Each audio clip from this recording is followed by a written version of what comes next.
Hey everyone, welcome back to Week in Review. I know it's been about an entire month since I've done this, and I've been kind of bouncing an idea around in my head about what to do, and there were a few things that were happening during the last few weeks that I just didn't really want to mention because it was kind of all in process, and now that things have settled down, I feel a little bit more comfortable to kind of share a little bit. And I don't intend, now that doesn't mean that's not going to happen, but I don't intend on having that entire month wait of Week in Review anyway. So today we've got a little bit of an uninteresting background because a lot of my rooms are kind of torn up from painting them, so there's a lot of projects going on, personal projects, that makes it a little bit harder to get the videos out, but here I am. It's kind of the end of the day, but anywho. So in review, I almost had a part-time job instructing, but you know, I went there, everything seemed fine, they were gonna schedule me, I went there, tried out some of the horses, and the owner was like, all right, let's get you on the schedule, let's go. And then the next day I'm like, hey, you know, when's the first thing? Can I go and shadow some people? And she's like, you know, I just don't think that you might not be a great match for equitation. I got started thinking, I'm like, not a great match for, like, what happened? And I talked to my husband and he's like, yeah, someone said something. So there was a bit of situation. There was another instructor attempting to train this horse in dressage, but you know how dressage people go, and not all of them are made equal, I guess. And she's having a little bit of trouble with this particular pony. And I'm like, I don't think I could hide my face. I didn't say anything, but my face said everything, so I think that might have been the issue. That, and they do spurs, but I mean, you know, if I'm going to instruct somebody else for a purpose, and the purpose, you know, I have spurs, I'm not going to say you shouldn't. What I'm going to say is my standard for your leg control is through the roof now, which it should be. But anyway, it's neither here nor there. Just because someone thinks that I can't teach walk, trot, canter, equitation doesn't mean that it devalues it anymore. So here I am, still doing YouTube things. So, but what I really wanted to talk today about was my journey through horsemanship. Because I sat back and realized, I'm like, I've got a bunch of you, like 724 of you at this moment of recording, that are following my channel, and I'm sure many more that are just kind of casually going in and out, because I kind of casually go in and out of channels as well, so it's not unrealistic to know that there's several other people that are just like, oh yeah, I'll just check this out. Of course, my husband doesn't subscribe to anything, and he religiously follows a few guys, so I do know that that's a reality. But I did realize that I've just kind of been pretty private about a lot of things, and I'm going to remain private about a lot of personal things, but with my horsemanship journey, I've kind of hinted towards things here and there, but I haven't really been completely open with everybody on where I'm coming from, how things are going. I mean, if you know me, you know it, but I just wanted to share it with the rest of you. So, moving into that story. Basically, so starting as a young child, growing up in, you know, Grand Forks, North Dakota, there's more buffalo around than any other type of livestock, but I loved horses anyway. I mean, I had this little farm set, and I gravitated toward the cows and the horses. Mostly the cows because they had little baby calves with them, and I wanted to play with the babies, but I gravitated towards the horse, and I love horses, and my parents got me some books about horses, and I read them religiously. Fast forward some years later, 1993, and really end of 1993, we moved to Amherst, New York. So in Amherst, New York, I was into ballet. So kind of back up a little bit. I was into ballet for, the formative years in Grand Forks. But I mean, that's not professional. It's like basically 3 years old to 6 years old. It's an activity. But I stayed into ballet, but I was still into horses. So I still religiously read books about horses and, stories and all of that. And I heard my grandmother talk about horses, but I didn't see her very much because she was in New Jersey. So I didn't really get to interact with her much at the time about it. But still did ballet and jazz and all of that, the stuff that the young girls do. And then we moved to Youngstown, New York. That was in 1998. Yeah. End of 1997. We always seemed to move at Thanksgiving for some reason. And my mother could never find the Thanksgiving pan, and it was always a big detriment thing, and whatever. But we moved to Youngstown, New York, and my parents were like, okay, you can do one of two things. You can either continue with ballet, we'd have to find a new studio, or you could try horseback riding lessons. I'm like, I was 10 years old, I'm like, horseback riding lessons all the way. Yes, let's do it. So it was my birthday, it was, of course, the end of the year, 1997, and that's when I started with the horseback riding. Now, my first lesson, I very distinctly remember it. I mean, I was a very small person, like 4'4". I went to 4'6" by the time I was 16, but I was 4'4", and they had me on this pony named Timmy, and so I'm like, oh yeah, I know my stuff. And they're like, okay, so, here's the things, here's how to tack up. I'm like, okay. I knew where the saddle went. I mean, not exactly because I'm 10, and I've only read books, but they showed me how to do that. They showed me how to get the bridle on. I knew the bridle sizes because I've been reading so much, and they're like, have you ever ridden before? I'm like, nope, but today's the day. So we went, and I got on. I'm like, oh man, this is so great. I'm like, following, this is great. And they're like, hey, do you want to try a trot? Do you know what posting is? I'm like, oh yeah, I know how to post. And they're like, have you ever done it? I'm like, absolutely not. I've read the books.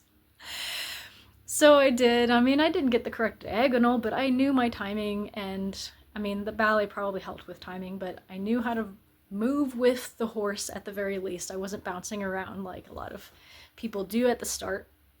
And I think I do attribute that to ballet because in ballet we learn how to sync up with other people when you are in a group. So that is something that I did. I know group ballet and horses are kind of different, but it's in the brain, it tends to kind of process a similar way. So that's how that started. And that was hunter jumper. So I started as hunter jumper, jumping over little ones, and then of course we progressed.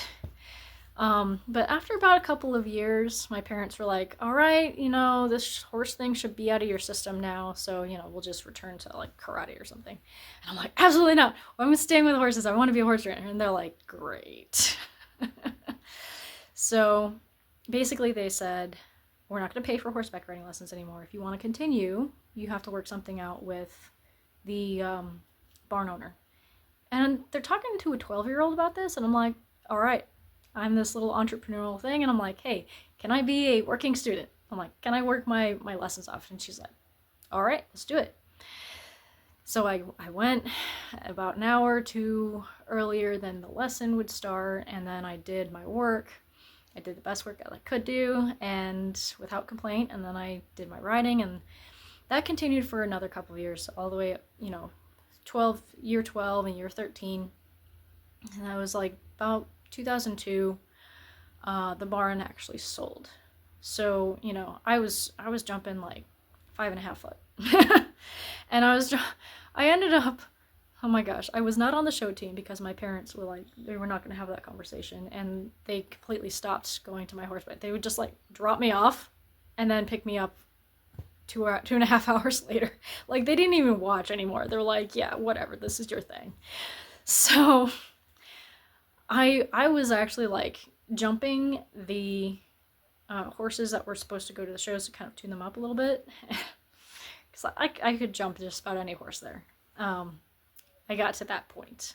And I mean, I had a good seat, I had a good hunter seat, and exactly that's how I know how to do hunter and hunter equitation, because that's how I started. But it was really hard to get to a dressage seat, honestly, starting off a hunter. But I could jump, you know, a draft cross 5.5 foot oxers. So that is something that I got really, really good at.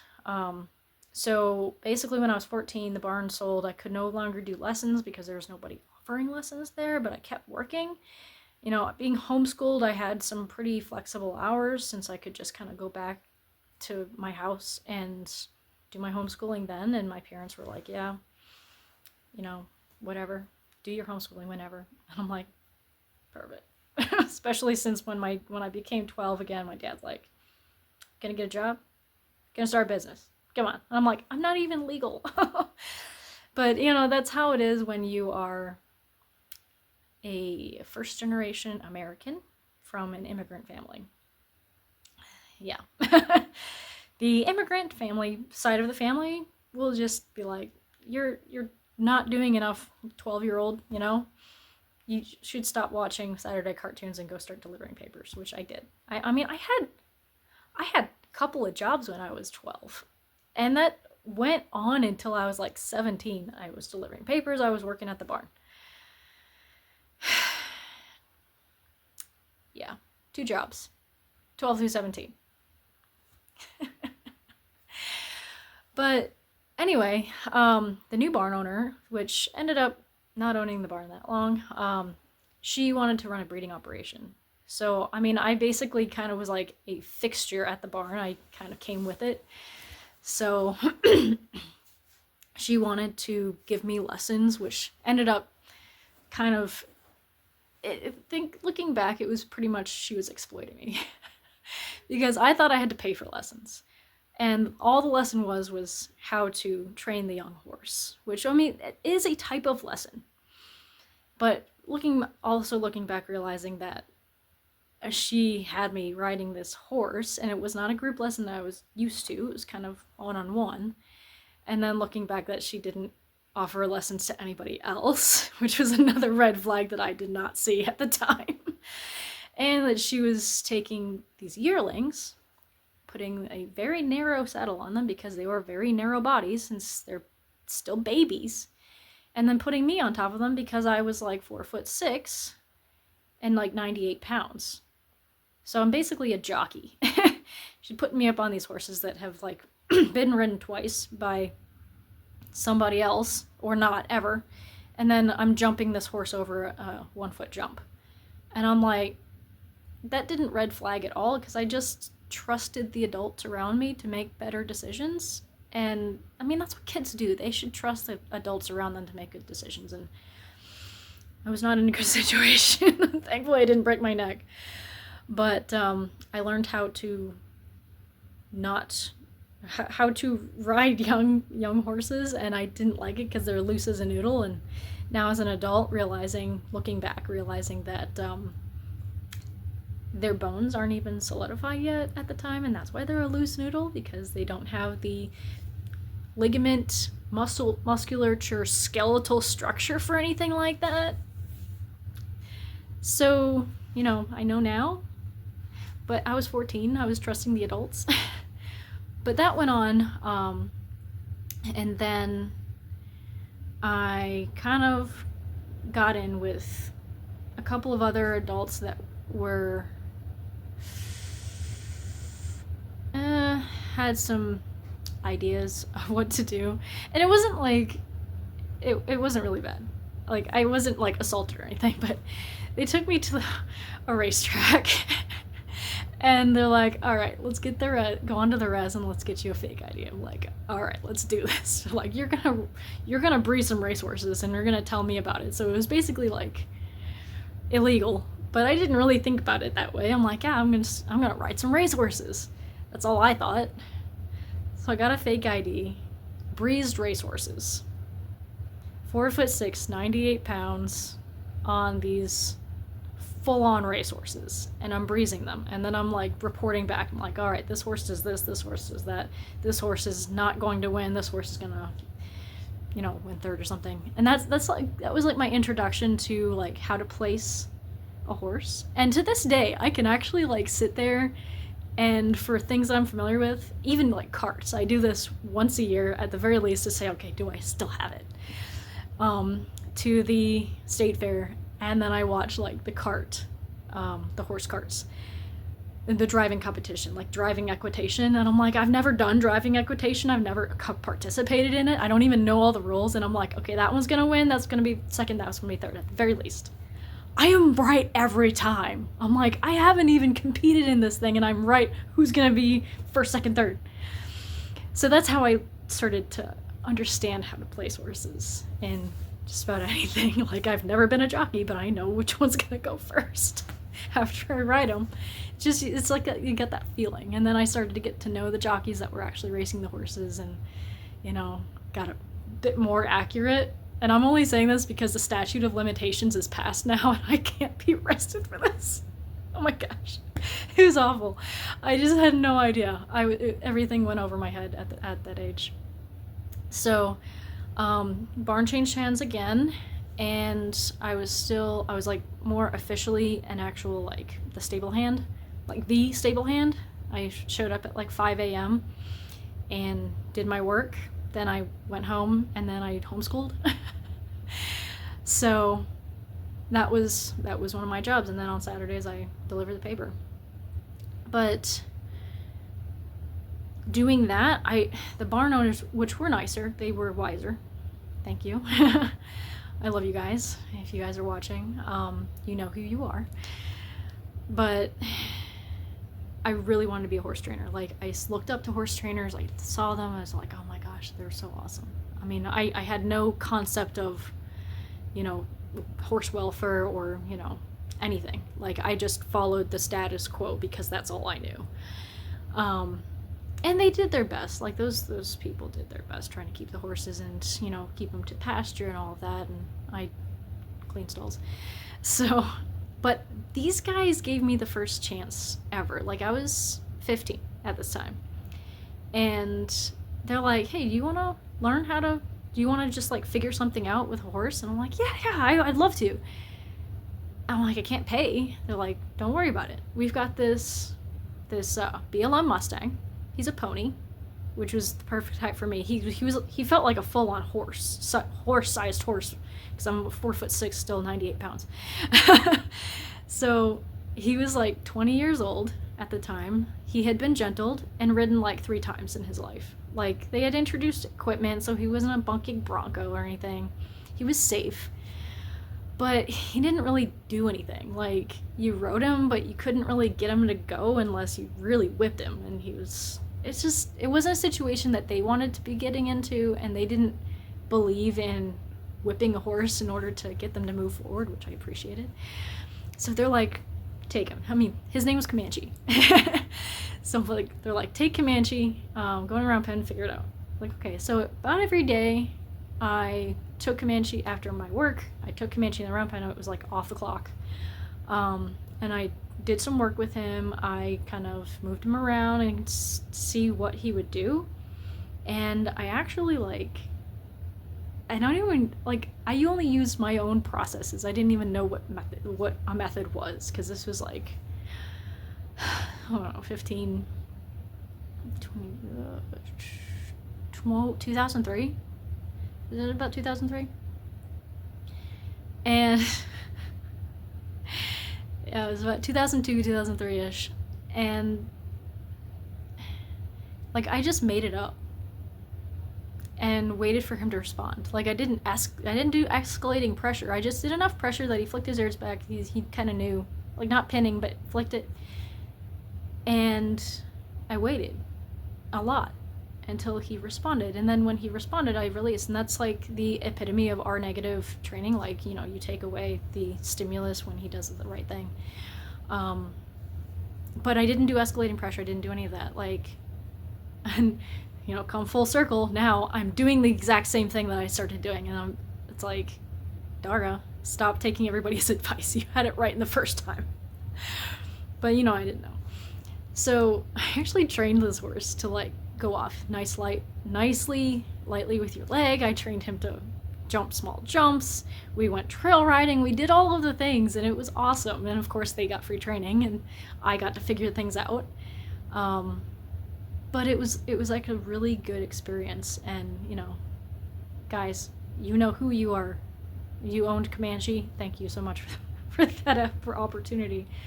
And he became a lesson horse, and he lived another 12 or 15 years as a little kid's lesson horse. He was so gentle, and they just loved him, and they, you know, checked back with me frequently until he had passed. Like, he was a good horse.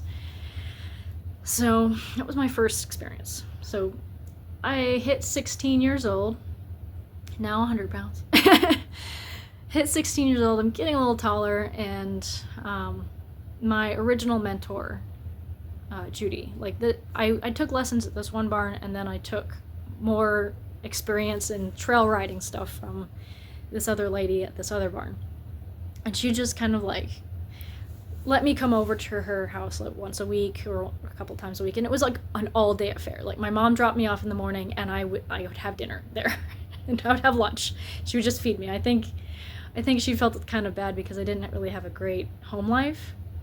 And I started this at 10 years old as well. So, like, I had known her for 6 years at this point. And 6 years is a long time to a young person. So, she was like, you need to get your own horse. Because, like, I had leased the pony when she was having some financial troubles for, like, a year. And he was great. But I had just gone on several hour-long trail rides with her. Like, some trail rides were, like, 8 hours long. Like, I learned how to do long-distance trail with her. But yeah, and I, looking back, man, I taught that pony how to see distance. He was half blind, so he didn't really have great depth perception, but like, I gave him a half halt cue to jump, like when we were close enough, and he would jump. So like, that was the other horse that I trained. I didn't train him from the start, but I trained him how to jump over things. He was this like little pony of America, so he was like a Shetland Appaloosa cross. So like, he was like the craziest pony, but I got him. You know, I got him to jump over jumps, 1.5 foot jumps, which is pretty big for a pony his size. Anyway, she's like, you need to get your own horse. And because I was kind of like pulling away from horses, and I'm like, man, you know, I'm getting kind of tall for the horses she's got. I'm like 4 foot. I think I was like 5 foot at the time. So I'm like, okay, I'm working 2 jobs. I've got some money. And I'm like, all right, I'm gonna buy a horse. So I did. So she knew this guy that was trying to sell this horse for $900 because he bought this horse for $900. She was five years old, and she had this propensity to jump out of her enclosure. Like, he made this wire fence like 6 feet high, and she kept jumping over it. Reason why she kept jumping over is because she was starving. She didn't have any food. She wasn't being fed hay, and the tiny paddock turned to mud, and she was being fed like pounds and pounds of sweet feed all the time, because the guy thought that's what you feed horses, kind of like dog food. And you know, he didn't know the nuance. Like, he didn't even know to call a farrier for the 10 months that he owned her. So she was underweight, underfed, only fed sugar, and had like pancake plate feet. And she was jumping 6 feet to get out of her paddock to get some food. It was ridiculous. And so he's like, $900. I'll throw in the fencing. I'm like, well, I don't have any use for fencing. How about $250 and I don't call the ASPCA and SPCA? And he's like, deal. So I basically rescued this horse. Got her into a good refeeding routine and all of that. And honestly, Judy kind of pioneered that, because I had no idea what to do with refeeding a horse. And at the same time, I was actually also apprenticing for hoof trimming, because I liked the idea of being in control of my horse's hoof trimming, because at that time I did realize, like, hoof care was really important, and it was really important to not only have a good farrier, but basically know what you're looking at yourself. So I was doing this not to become a farrier, but I was doing this so that I knew what I was doing when it came to hooves. So like Judy, because she already did that same type of thing. She taught me everything she knew. When I was 10 through 13, she taught me everything she knew. And then basically when I was 14, an additional thing, because like I got this barn, I was doing this thing, and in addition, I was also once a week going to her house. So I'm like horses all the time. So I was also apprenticing with this hoof trimmer, Mr. Best. And he was like he was like this hoof trimming geek. Like he came from corporate, and he was like, I'm redefining my life when I'm 35. So 35 felt a lot really old at the time, but I realize now it's not really that bad. But yeah, so I was also like apprenticing for that. So we called a farrier for her initial trim, because I'm like, this was beyond me. I didn't even know how to wield clippers yet. I was still just doing hoof knife and rasp, and it was way beyond rasp at that point. So I had Mr. Best do it, because I was apprenticing with him anyway, and he taught me all about how to trim back a hoof where since she's still healthy, she's not, the palmar angle probably hasn't rotated because there's no inflammation, it's just spread. How to do that, and what a digital cushion was, and what kind of palmar angle we need, which is what we've got, and how to improve it. And it was really good. And I continued to apprentice with him for several more years. Like I legit apprenticed with a real farrier. And then I started trimming my own horse's hoof under supervision, and then I continued to trim my horse's hoof, and then I trimmed some other people's horses, just for the heck of it. But that's neither here nor there. That's not horse training. So 16, this horse was like out of her mind. Like the only thing she did was get saddled up, cold backed, run a few miles up, run a few miles back, put back in her stall, which was gravel. No shavings, no nothing, just gravel. She had scars all over her legs because of having to lay down in that, because she had to sleep. But yeah, like she didn't know how to act other than bolt. Once she was very nervous, and then you got on her, she would bolt. That's why I named her Delilah, because she was kind of like, in my opinion, she seemed kind of deceptive, because once I got her more comfortable around the mounting block, she would be calm, and then she would calm down, and she'd be fine, and then she'd get on, and she'd still bolt. Which was kind of like, at the time, since I was still riding racehorses, it wasn't that bad, because racehorses are way faster than this 5-year-old that hasn't been trained. And, got way more stamina. And so I had a whole 40 acres on this property that I boarded her at Judy's, And so I just continued to ride her, continued to be patient with her, and it got to a point where, like, the owner of the barn wanted to, she wanted this horse to be more polite, more obedient. So it came to the point where she was trying to also give ground manner training, and it was the antithesis of what I was doing. So I was doing very kind, approachable method, kind of what I did with Comanche, and it was gradually helping, but it wasn't like immediate.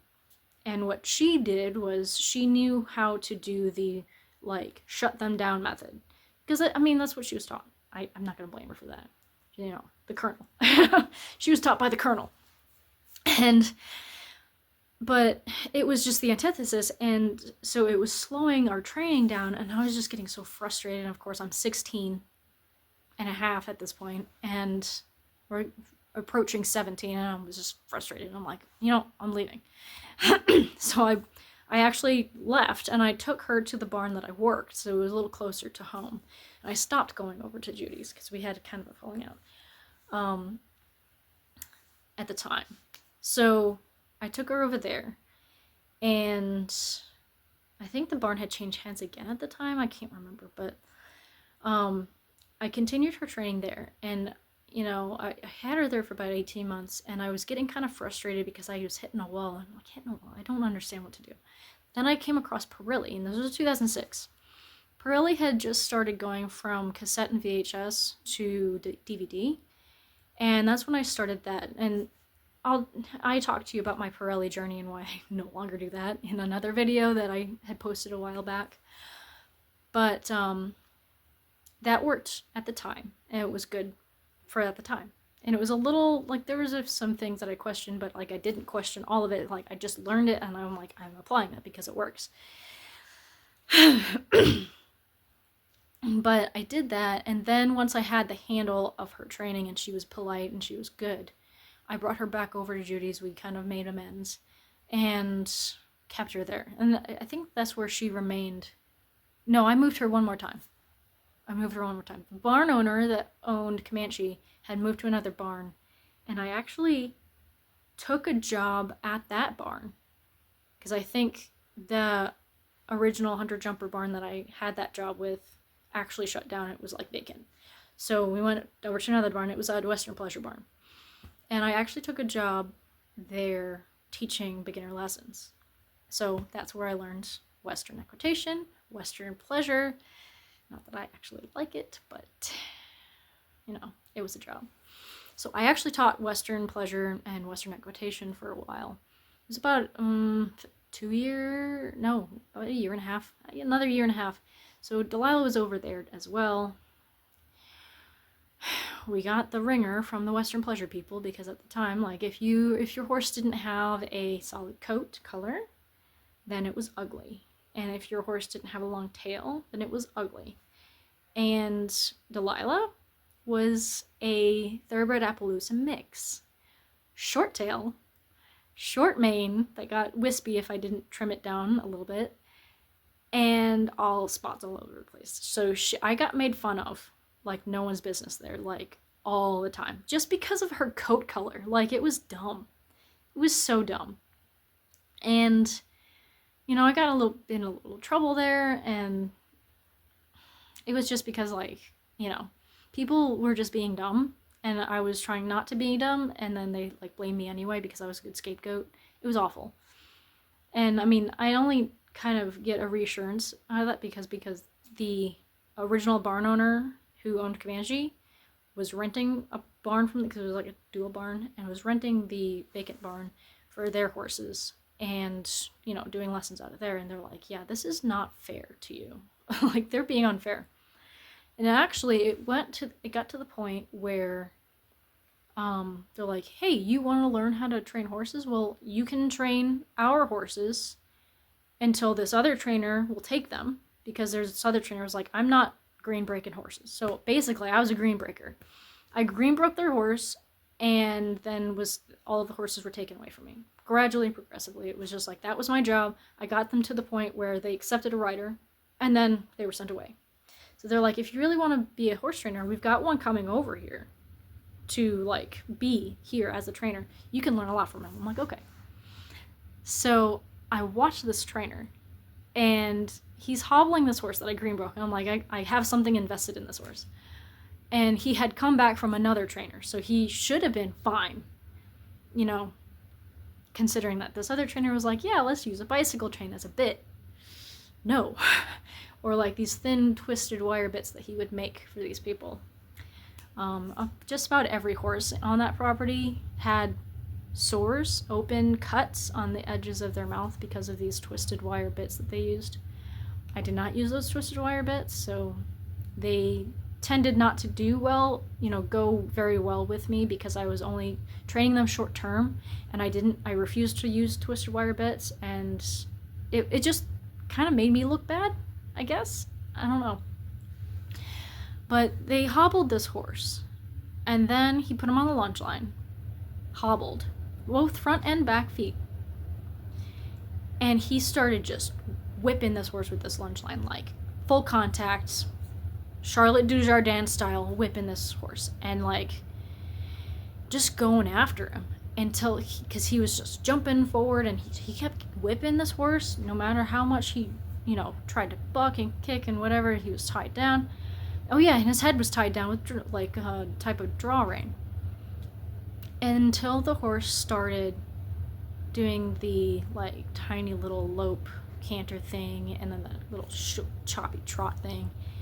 And he's like, this is how you train a horse. And I'm like, if this is how you train a horse, I'm not doing this, because this is like beyond my moral boundaries, that it is ridiculous. Like, I have trained at least a couple of horses and green broke 12 at the very least. And I don't do any of this, and I have seen success. And if this is the next stage of training, I don't want it. So I actually literally like turned around, walked away, and moved my horse back to Judy's at that moment. I'm like, no, not having it. Not gonna be here anymore. I don't want it.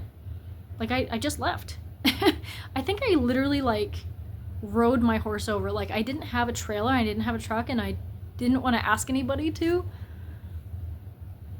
I think I just rode her over it was like 5 miles away. Because, I mean, for me, 5 miles at the time, I was doing like still long distance trail ride stuff. It was nothing. I'm like, 5 miles is nothing, I'm just gonna ride her. Barefoot, whatever. I did. I just tacked her up and left. So, yeah, dang. I literally rode her out. But, then I took a job at this Frisian barn. They breed Frisian, super expensive.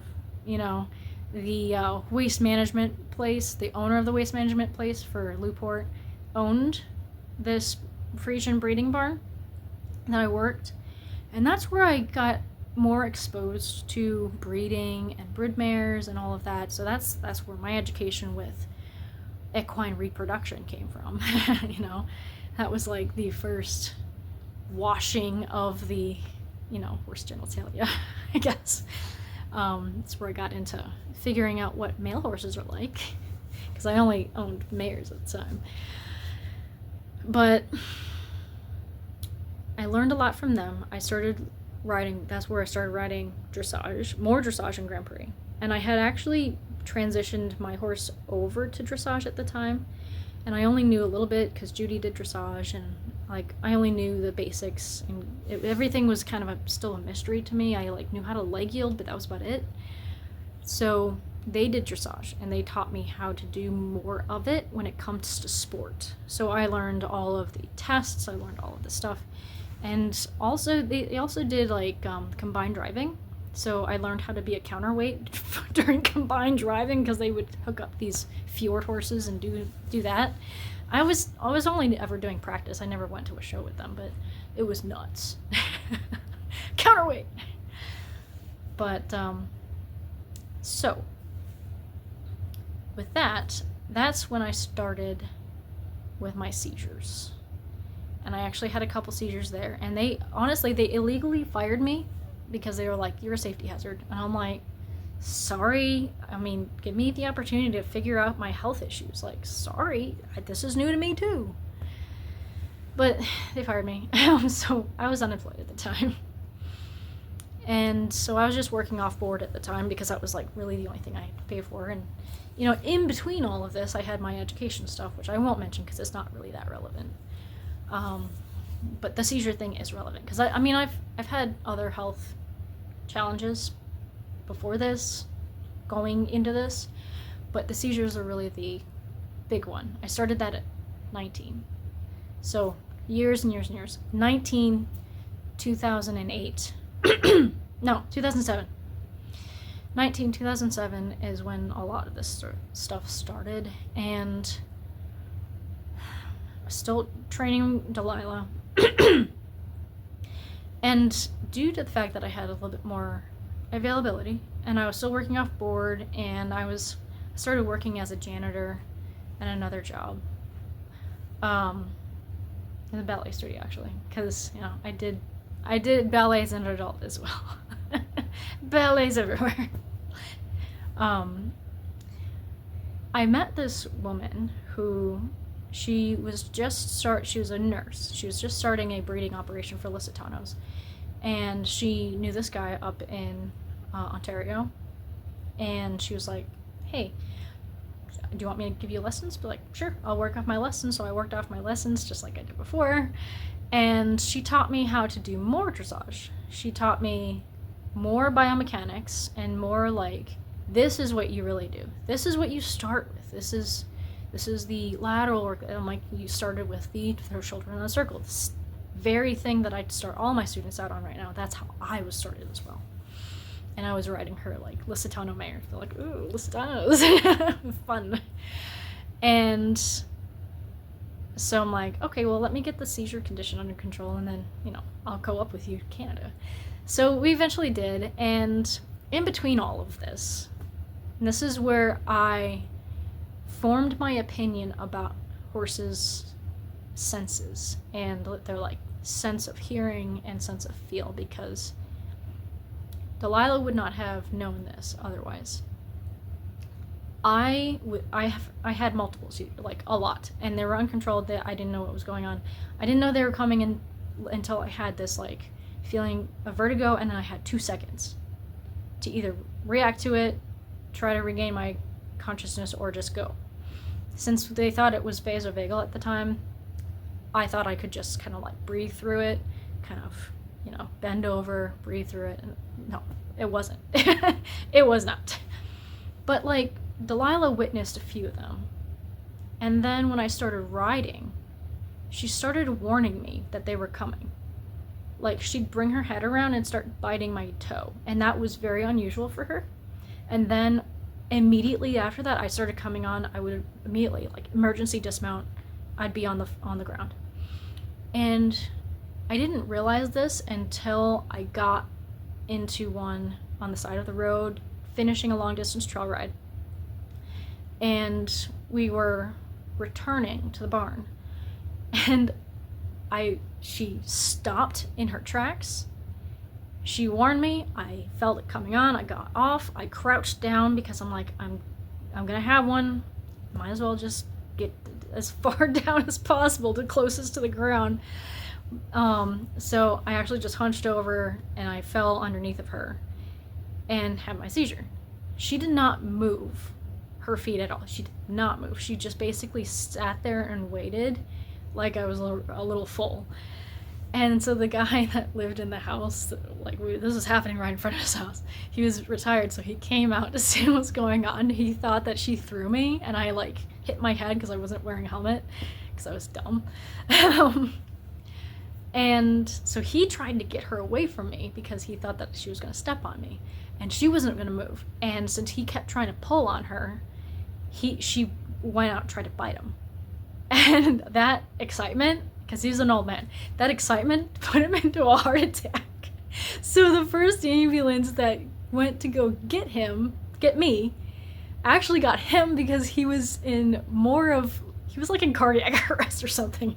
He was like active heart attack, so they had to take him to the hospital. And they didn't know there was a horse involved, so this thing was coming screaming down the road. Full lights, full blast, everything. She didn't move at all. And I'm talking about this with the EMTs. Like, they told me the entire story because I was out. And so they picked him up. They brought, they left.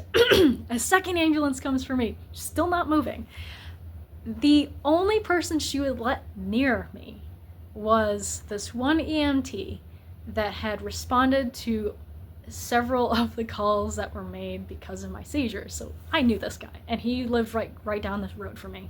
So he was, volunteer and all of that, but it was hilarious because I had ridden to my house and subsequently ridden past his house, and him and Delilah met. Because I would just like ride around town willy-nilly, like aimlessly.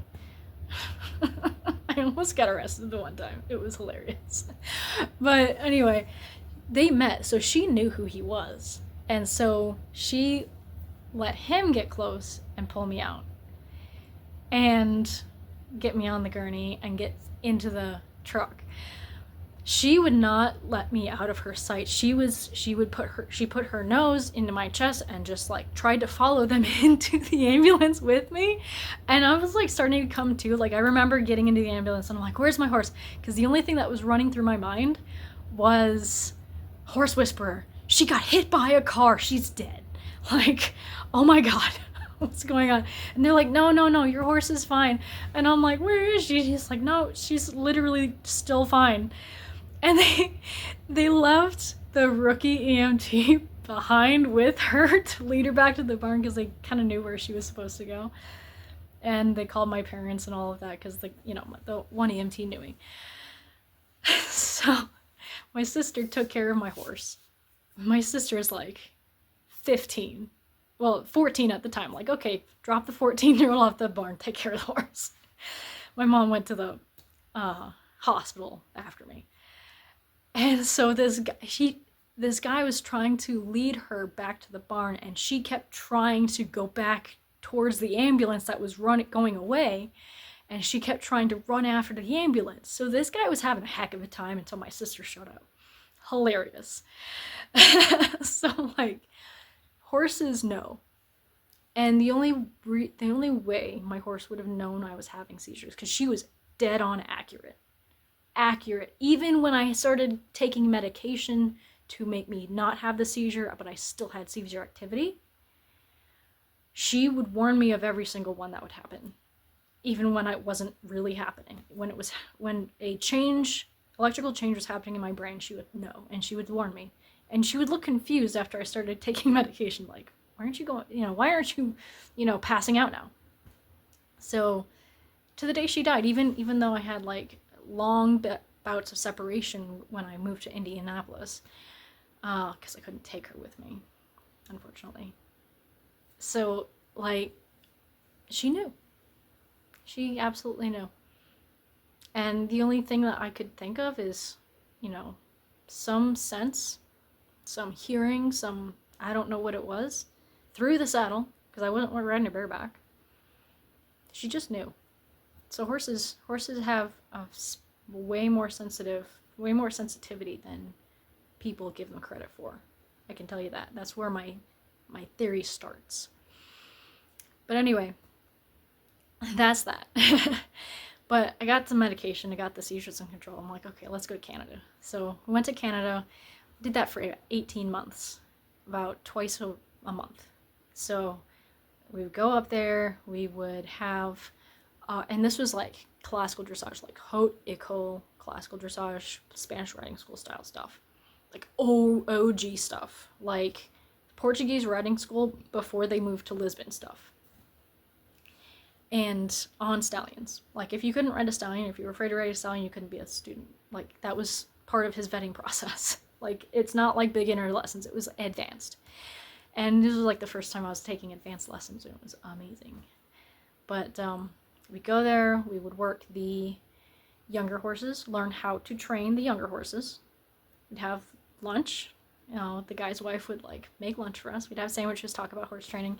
And then afterwards, we would go get on the studs and get a lesson on the schoolmasters. So, like, we were learning how to teach the horse, and then we were learning how to ride the schoolmaster afterwards. And it was I had the time of my life. I learned so much.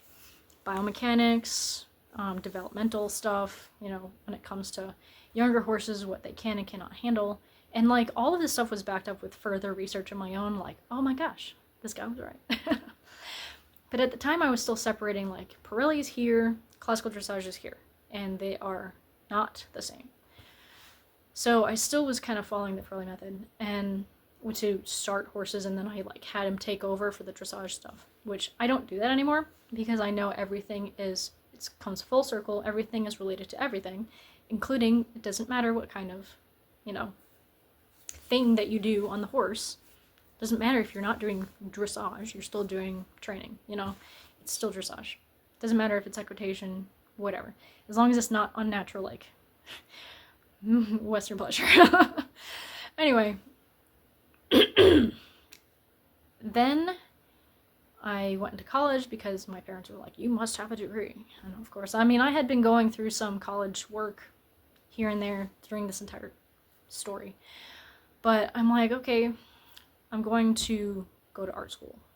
Many reasons. I won't mention it here because it's not relevant. But I went to art school, finished a 4-year degree in 3 years. Not because I had transfer classes, because I could only transfer 2 classes. I actually worked my butt off. and had a job, and still was training my horse, and I was still doing a lot of things. I was like 5'3" at the time, and I actually got my heaviest, about 120 pounds, which is not that heavy, but it was my heaviest. But yeah, went to art school, and then I met my husband. It was awesome. I graduated college, and I went on this mission trip to Mexico, and, you know, I got to kind of think about things and realize things, and my life slowed down a little bit, and I'm like, okay, this guy that I'm Skype dating a little bit, because I met him at Messiah College, and so we kind of started, you know, distance dating, and he visited a couple times, and I'm like, you know what, I think I'm gonna date this guy officially. So we made it official, and so I started trying to get jobs and all of that, because I'm like, I'm like 25 going on 26, and I knew my health insurance, which needed to pay for this medication, which is extremely expensive without it, by the way. So it's my lifeline. I can't go in the military because of this. I can't, you know, do a lot of things that require, you know, drug tests. It's not illegal, I promise. But I needed a job because my health insurance was going to run out from my parents, and I needed employment, and I could not live at my parents' house. Like, I was living at the rabbi's house because I could not. The home life was so bad, I was losing my hair. Like, my hair was literally falling out because it was so stressful environment over there. So I could not move back. So I moved in with this one lady. It was like a barn setting. It was like barn manager, and she hired full-time. It was like a certain hourly rate agreed. I'm like, okay, I'm gonna log my hours, I'm gonna do all of this, and I'm like, I may bring my horse over, I don't know, I want to see if this is gonna work out. She's like, okay, whatever. Turns out she wasn't even gonna pay me. She expected me to live at her house, take care of her horses, maybe bring my horse over there, no charge, but she wasn't gonna pay me. So there's no way I was gonna feed myself, because no one was feeding me, you know? There's no way I was going to pay for health insurance, even government subsidized health insurance, like, no way. She was like, I'm like, how am I going to feed myself if I don't get paid? She's like, I was going to bring back stuff from the restaurant, because she managed this restaurant. And I'm like, what? So am I going to live off of random food scraps that I'm having to, like, extend into 3 meals while I'm doing manual labor at your place? And she's like, yeah. And I'm like, you're insane. Like, I literally took all of my stuff, stuck it there, thankful that I didn't even move my horse. And then I called Nick up, and I'm like, hey, so, how would your mother feel like if I stayed with her for a little while? Because I'm literally homeless now. And he's like, I gotta ask her, but I think so. And then, like I'm sitting in a Tim Hortons because I am homeless. I have nowhere to go. Like, I can go back to the rabbi's house, but I'm like, I don't want to ask for that because I was like living there for 2 years. But yeah, so he's like, yeah, she said she'd be fine with it. I'm like, I promise I'm gonna get a job right now. I'm jobless, I'm homeless, I don't even know, like, I can't. And he's like, okay, I guess this is a thing now. So I'm literally like, that night I go to Indianapolis from the south towns of New York, western New York. I'm like, I'm driving it. I even, like, a snowstorm hit in the middle of it, and I actually had to stay at a Super 8 in Erie because the snow got so bad. Those are the days. But I moved my butt over there at the time. And I had to leave Delilah because I could not, like, I was sending money over there to keep her boarded there because my life was insane. So I stayed with his mother for about a year because employment was, like, kind of touch and go, and my doctor in New York had taken me off of my medication because he's like, he didn't even take me seriously about having seizures. Like, he just thought that she's faking it. No one believed me until, like, a cardiologist saw me have one. But then even after the cardiologist's, like, testimony to this neurologist, he still didn't believe that I was having them. He thought it was completely psychosomatic, and I'm like, no, this is nuts. So he took me off the medication. I was seizure free for like 8 months, and I could tell you the reason for that, but I won't in public. But they started happening again in like March, right after my husband proposed to me. Ironic. And so, like, I didn't really have health insurance because I'm like 26. My parents' health insurance ran out. And so they put me on an actual seizure medication, which did not work. Like, nothing worked. I didn't want to go back to Lamictal because it really messed with my mood. I had to go back to Lamictal because I knew it worked. We all knew it worked. So, went on that. It was like between March and September, I was just going through another thing of seizures. Messed my brain up so bad. Like, I had to go back. I got so many concussions, serious concussions, and I got so much, like, these seizures would fry parts of my brain. So, like, I got a good amount of, like, left lobe brain damage that I had to work back through. So, I'm, like, working through brain damage rehab while I'm worried about my horse in New York. Like, thankfully my sister was taking care of her.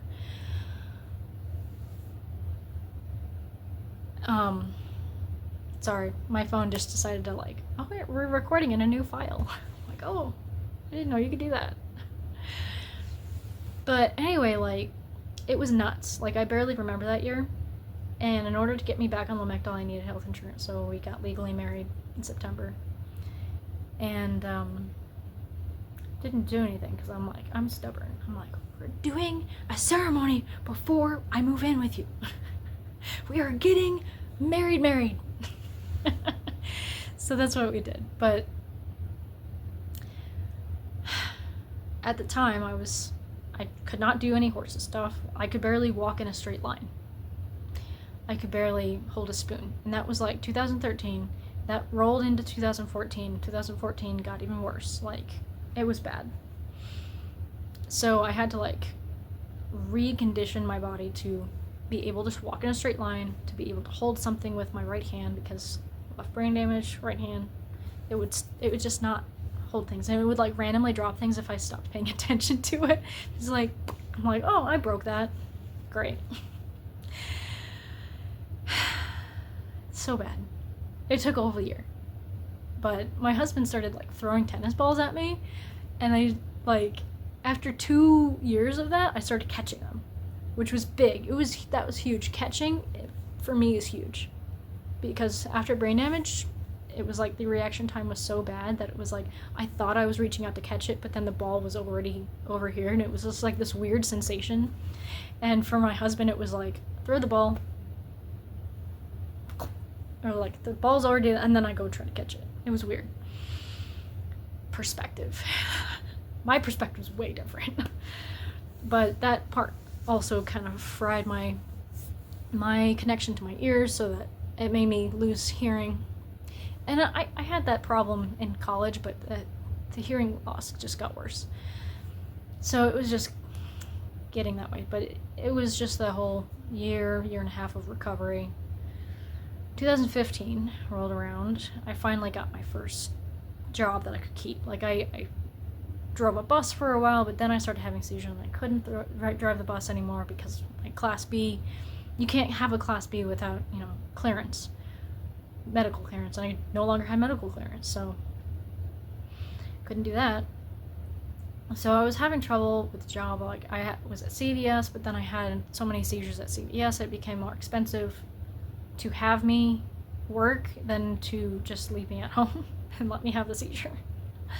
So it was bad. So that was, like, more unemployment. But I finally got a job at FedEx. And I quickly went up the ranks at FedEx between 2015 and this past year.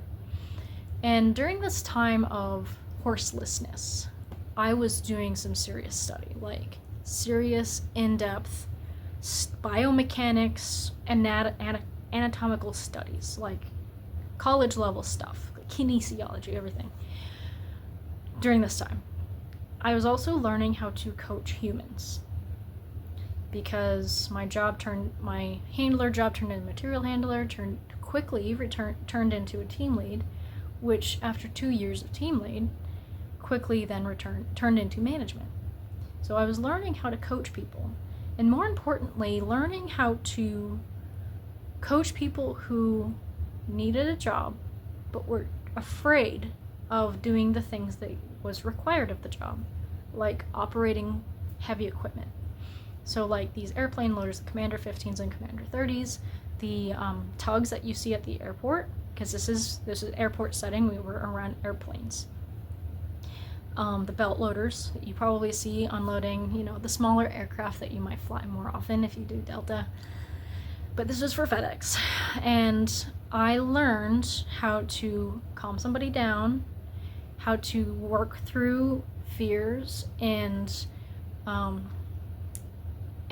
the feeling of like inadequacy, to get people to a place where they are receptive to learn how to operate this equipment safely around aircraft and not hit the plane.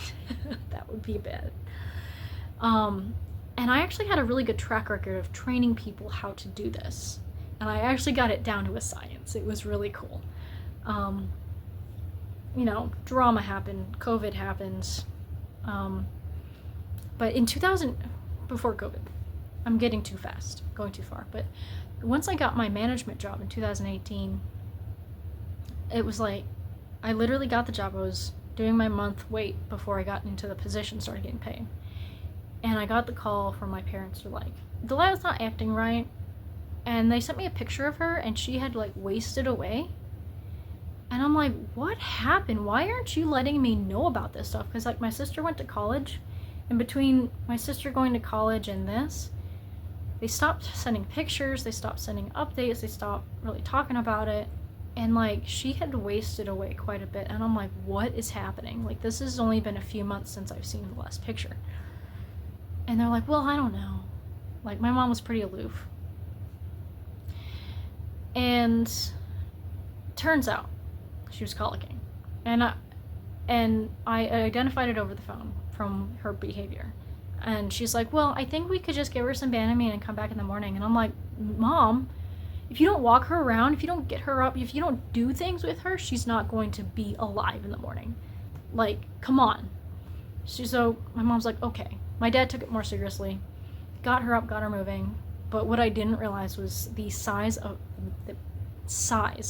blockage that she had. Because she had colicked a few times before in her life, and it wasn't really, it was like gas colic, and I'm like, I thought it was about a gas colic. But what I didn't know, what my mother told me later, was that she wasn't drinking water during the day. She was getting chased away from the water by this other horse that was put with her after her pasture mate had died. So she was in mourning over this pasture mate, and then she was put in with this younger horse that was chasing her away from the water, the one source of water. And so she wasn't drinking. So when my mother brought her in at night and fed her, she was drinking like 5 gallons at one time, and then coming back for more after a refill. Like it was bad. And it was like a warning sign that was going on for months, and my mother was like, oh yeah, I just didn't seem to, it didn't click. And I'm like, what the hell?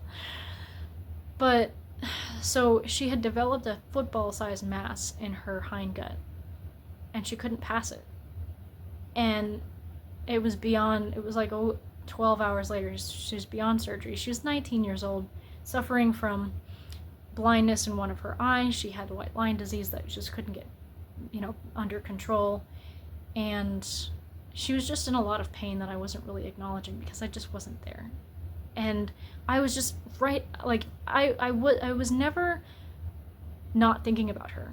Like, I wanted her to come to Indianapolis, and I wanted her to be around me so I could continue caring for her and training her. I just couldn't afford it.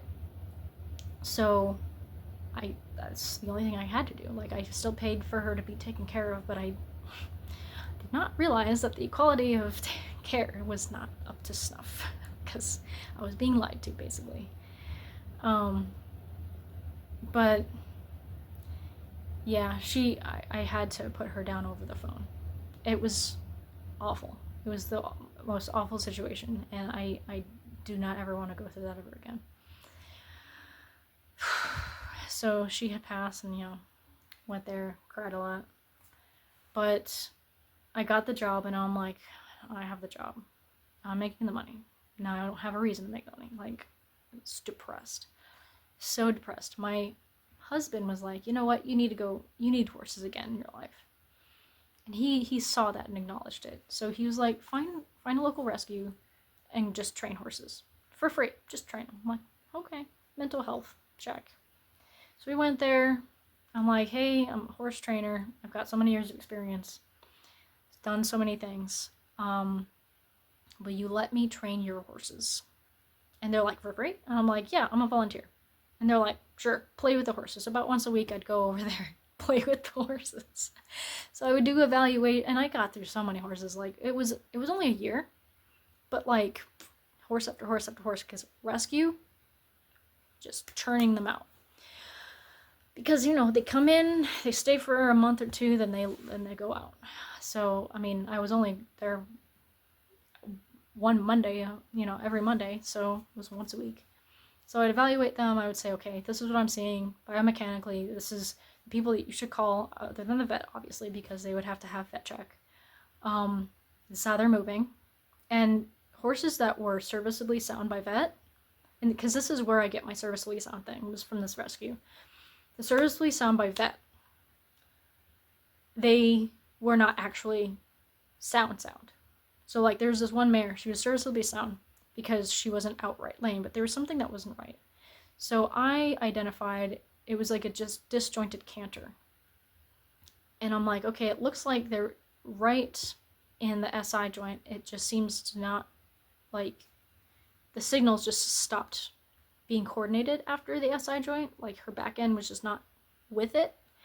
And she's like, okay, so we're going to call the chiropractor. I'm like, okay. Chiropractor comes out, does the chiropractic thing, and she's like fixed.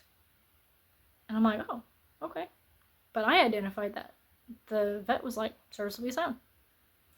So this is where I get my difference between serviceably sound and actually sound, where their horse is not in pain at all, at all, with no actual issues. So that, and I learned how to identify like DSLD and all of that, and a lot of issues that came through the rescue. I also got really good at treating wounds because I'm like, I'm there, I'm not just training the horses, I'm going to do whatever this rescue needs me to do. So sometimes it meant treating the wounds to give that other person a break. But about a year later, Revan came through. And Revan, he was 10 months old with his mother, and he was feral. He'd never been handled at all. The mother was being handled just fine, his dam. She was pregnant, so they had to separate them almost immediately because her colostrum was coming in and he was still feeding off of her because they were in a starvation situation. So they had to separate them. He separated just fine. They were across the hall from each other. He didn't really have a whole lot of separation anxiety. He just had anxiety because he didn't know what people were going to do. He couldn't see very well. So they sent him to a reputable trainer who I agree with. She does good work. She gentled him and got him trained for halter, which that's what she did. That's all she did. She brought him back because she took him to her place so that she could give him daily training. And that's exactly what he needed. So, because I couldn't provide that for him. I wanted to, but I couldn't. I didn't have the time. I was a manager. But did that, and still learning how to coach people. And so I started like creating a method in this whole journey. But once I had Revan, that's when I kind of swore off of Pirelli and created my own method with the things that I liked from Pirelli and then everything else from dressage, from classical dressage, and took away the use of side reins. And then I returned back to the art of riding because I knew about the art of riding back in 2014, but it was like 3 videos online. And I'm like, I like this guy. He kind of dresses up in, medieval clothing. It was kind of weird, but he started making books. So I started buying his books, and I'm like, I love this. Ben Branderup is amazing. Like, it lined up with everything I was trying to do, but didn't have enough information or experience to really put together into words or formulate in my head. So, like, the Ben Branderup Art of Riding just completely brought everything together for me. Everything that I had learned before, I had practiced before, and then the things that I didn't know, like, it just clicked. So I started doing that, and I got Revan. And of course, I bring him to the first barn, and they're like, what are you going to do with him? I'm like, because he's a yearling. I'm like, well, eventually he's going to be a dressage horse. And people are like, that's not a dressage horse. They would laugh at me. Like, I got laughed at quite a bit. And I'm like, it's my horse. As long, no one's going to touch him. He's pasture boarded. Like, don't bother me, You can say what you want about me, just don't bother me. So they all thought it was kind of, I'm pretty sure a lot of people thought it was just kind of entertaining and hilarious to see me work with this horse that they didn't think that would be up to snuff as a dressage horse, and me having my delusions. But they're like, whatever, she's paying board. And so that's where I got from there. I would like to put my Revan journey in a separate video on its own, because this video is already over an hour long and my voice is getting very raspy. So I'll stop there. That's my journey up until I get Revan. And yeah, that's where that is. That was like between Canada and green breaking and training the horses in with the Frisians and Comanche and that pony, and like during this time I was also like learning about hoof trimming and things like that. So like hoof trimming and all of that, like I think I trained like over 50 horses at the time. I know for some people that's not a lot, but considering I had a really long period of time that I couldn't do a lot because of the seizures, it's still not too bad. I don't think, I mean, it's enough horses that I got enough experience that I am very confident doing what I'm doing right now, and I'm very confident teaching others how to do it because I had the horse training aspect down. Then I learned how to do the people training, coaching aspect, and then I applied that to horses and horse training. So now I coach people how to train their own horse. And I love it because people that didn't think that they could do it before, they are now doing it and are very confident doing it, and are very thankful because it fosters a relationship. And I wanted to have other people get that relationship fostering that I did with all of the horses that I've trained and my own horses. I just wanted them to experience that too, because you don't have to become a professional horse trainer to learn how to train your horse. You just need to learn how to train your horse. So that's my story up until I get Revan, and maybe next week I'll talk about Revan. So let me know how this goes. The entire purpose of this video is to kind of get you guys to kind of know me better and kind of know where I'm coming from with things. And I'm not just this trainer that's just only been training ever, I've gone through a lot of things. I've been a pharmacy tech. I've been in, halfway through an RN degree, business school, art degree. Did corporate America for 9 years. It's just I've done a lot of things. So I hope you feel like you know me a little bit better, and we'll know Revan's story next week.